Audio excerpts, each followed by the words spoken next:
stay there. So you're diving into your money or your life. Good choice. It's been a game changer for so many people, and for good reason, right? Yeah. This book really makes you think differently about like work and money and what it means to live a good life. Ready to unpack why this book still resonates so strongly after all these years. Absolutely. It's amazing how a book written years ago can still feel so relevant today. Right. It's like the authors were tapping into those like timeless human struggles, you know, the desire for more fulfillment or maybe feeling stuck or just anxieties around work, Totally. your money or your life gives us this like framework to even understand and address those challenges. Totally. And one of the biggest aha moments for me was that whole money trap idea. Yeah. It's like we're conditioned to think more money equals more happiness. Right. Right. Right. It calls that constant grind, making a dying, not a living, which is pretty intense when you think about it. The book argues that so many of us are stuck in this cycle, right? Working long hours, often at jobs we don't love, Yeah. just to buy things we might not need to impress people who don't even really matter. Oh, yes. Some of them Funny haven't thing there. is, it's so easy to fall into that trap, especially with all the messages we're bombarded with about like what we should be buying or what success looks like. Right. But your money or your life introduces this powerful concept called the fulfillment curve. Yes. And it's like happiness doesn't just keep going up the more money you have, right? Exactly. The book argues there's a point on that curve where getting more stuff, more money, it doesn't actually equal more happiness. Yeah. In fact, it can lead to less fulfillment. So it's really about finding that sweet spot where your needs and values are aligned with your spending. There's that great anecdote from one of their workshops where they ask people, how much more money would it take for you to be happy? And get this. Almost everyone, no matter how much they were already making, said 50% more. We're wired for that, like just a little bit more mentality. Totally. But that more never seems to actually bring lasting happiness, does it? And it's not just anecdotal, right? Yay. They actually found that people making $1,500 a month reported roughly the same level of happiness as those making $6,000 a month on average. Wow. So it's less about the actual amount and more about our relationship with money, right? Yeah. That feeling that happiness is always just out of reach, always, 50% more away. So how do we escape that trap? Because let's be real, we've all felt that pull, For sure. that more mentality creeping in. It's almost like at a certain point, like our possessions own us rather than the other way around. Yeah, Have you ever felt that way? yeah, for sure.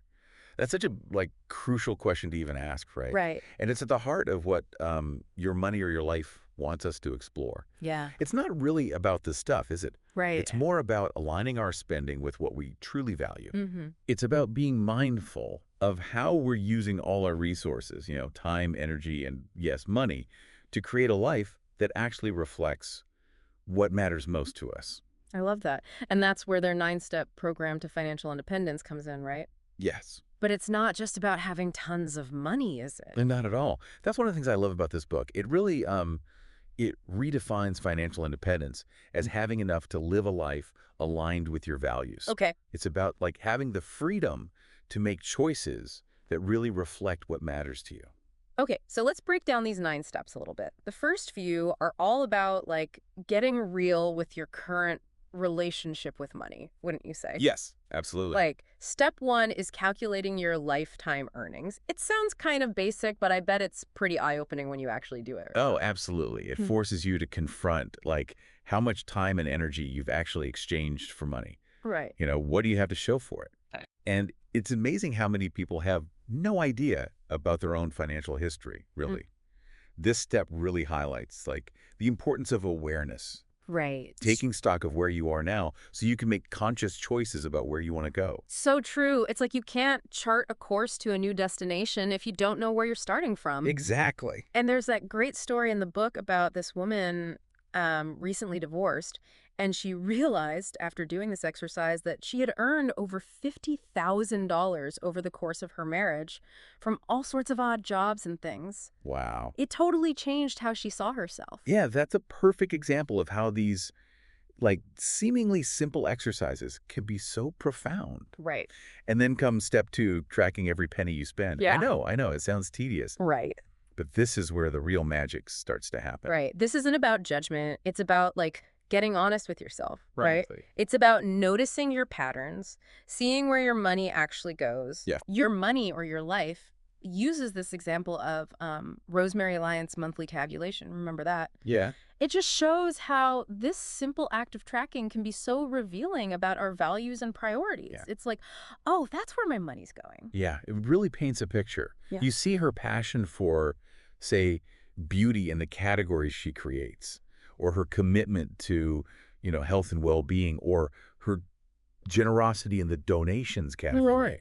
It's not just about the numbers themselves. It's about the story those numbers are telling, you Yeah, know? totally. And then, of course, there's that um, crucial concept of calculating your real hourly wage. Yeah. This goes beyond your paycheck. Yes. Right, you have to factor in everything. Yes. Commuting, work clothes, lunches out, even the time you spend decompressing after work. Yes. All of that. It's a lot. It is. And when you actually know your real hourly wage, it might change how you view that extra hour of overtime. Right. Or like that impulse purchase you think you have to make, or maybe even your job itself. It's not about deprivation at all. It's just about making conscious, informed choices. It's about really understanding the true cost of our decisions, right? Yes. And making sure those decisions are lining up with the life that we want. Exactly. Right. Not the life that someone else is trying to sell us, but the life that we truly want. One of the things that really blew my mind about your money or your life was how it redefines work. Yeah. It's not just about trading hours for a paycheck. Right. It's about finding your true work, the things that light you up, give you purpose, make you feel like you're contributing something meaningful. It's fascinating how the book completely separates that idea of work from earning a wage. Yeah. It challenges us to think about all the ways that we contribute, both paid and unpaid, Yeah. and to find fulfillment in those activities that really align with our values. Right, whether they bring in a paycheck or not. Exactly. And there's that great story about Ted. Oh, yeah. He was a carpenter. Yeah. He loved his craft.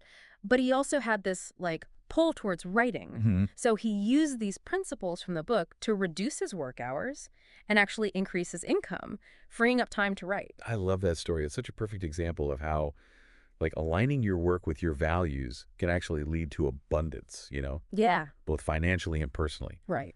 And get this, when Ted started prioritizing his writing, his income actually went up. Wow. He raised his rates, figured he'd get less work, but people were so impressed with his craftsmanship, they were willing to pay a premium for it. It's like when you're truly passionate about something, it shows, right? Absolutely. And that passion becomes contagious. Yes. And your money or your life is full of these stories of people who kind of redefined what work means for them and found ways to create these more fulfilling, financially sustainable lives. And it really begs the question, if you didn't have to work for money, how would you spend your time? Right.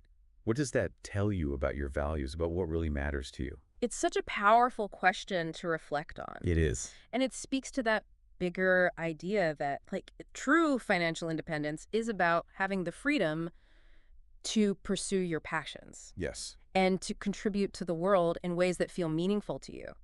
It's not just about accumulating a certain amount of money in the bank. Right, exactly. And it's also about recognizing that we don't have to do it all alone. Right. The book introduces this beautiful concept of financial interdependence. Okay. Right? It's not about isolating yourself and becoming completely self-sufficient. It's about building community, Yeah. sharing resources, supporting each other in ways that go beyond just money. So it's not like every man for himself. It's more like we're all in this together. Exactly. Yes, I love that. And it can take so many forms. Think about, starting a neighborhood tool sharing program, Yeah. participating in a clothing swap, Yeah. or even just offering your skills and knowledge to others. There's something so empowering about that. Totally. Right. Recognizing that we're all interconnected Hmm. and that we can achieve so much more when we work together. So we've talked about redefining work, aligning our spending with our values, and finding community support. Yeah. But the book also gets into some really practical tips for actually achieving financial independence. It does. Right. And there are tons of them. Yeah. Buying used, DIY projects, anticipating your needs instead of impulsively buying things, Yeah. researching value and quality over brand names. Mm-hmm. But I think one of the things that the book really emphasizes is that true frugality, it starts with a shift in mindset. Totally. It's about valuing our life energy, Right. our time and energy, not just our money, Yeah. and making sure that our spending reflects what we truly value. Right. They use this term creative frugality that I just love. It's Yeah. not about deprivation at all. It's Right. about like finding joy in using less Yeah. and appreciating what we have and making conscious choices. Absolutely. It reminds me of that Spanish word they mentioned, aprovechar. Yes. Using something wisely, getting full value from it. Love that word. Yeah, it really captures that like resourcefulness. It does. And it's about shifting from a scarcity mindset to an abundance mindset, wouldn't you say? Totally. Recognizing we already have so much to be grateful for. So true. So as we wrap up our deep dive into your money or your life, I'm curious, what's one small step you could take today to be more intentional with your spending? Yeah. How could you incorporate a little more aprovechar into your daily life? Right. The book asks us this powerful question, right? That your money or your life? Mm-hmm. What's your answer to that question today? Yeah. And how do you think it might change as you continue on your own journey towards financial independence? That's the key. It is a journey. Transforming your relationship with money, it's a journey, not a destination. Right. So be patient with yourself. Celebrate those small victories. And just know that every step you take towards awareness and intention, it's a step in the right direction. Yeah. Love it.